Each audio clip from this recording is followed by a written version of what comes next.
మహాత్మా గాంధీ జాతీయ గ్రామీణాభివృద్ధి ఉపాధి హామీ పథకం MNREGS పనులను చీపురుపల్లిలో జెడ్పీటీసీ ప్రతినిధి మరియు చీపురుపల్లి నియోజకవర్గం వైఎస్ఆర్సీపీ సచివాలయం కన్వీనర్స్ కోఆర్డినేటర్ వలిరెడ్డి శ్రీనివాస్ నాయుడులు హాజరై ప్రారంభించారు. ఈ సందర్భంగా ఆయన మాట్లాడుతూ మహాత్మా గాంధీ జాతీయ ఉపాధి హామీ పథకాన్ని అందరూ ఉపయోగించుకోవాలని, పనులు లేక వలసబాట పడుతున్న వారి కోసం ప్రభుత్వం ఈ పథకాన్ని అమలు చేసిందని తెలిపారు. కార్యక్రమంలో ఎంపీటీసీ సభ్యులు గిరిడి రామదాసు, ముల్లు పైడిరాజు, వార్డు మెంబర్లు రావుతు పైడిరాజు, కర్ణపు ఆదినారాయణ, మీసాల సిద్ధారాం, ప్రభాత్ కుమార్, డబ్బాడ జగదీష్,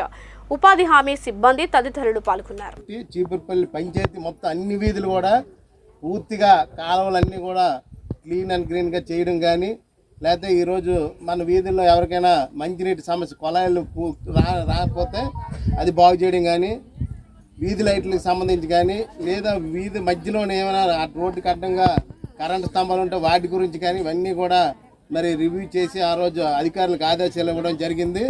ఈ రోజు నుంచి ఆ పని కూడా మరి చెగిడి వీధి, దేవంగల వీధి, పాతకొమ్మూరు వీధి, అడ్డూరు వీధి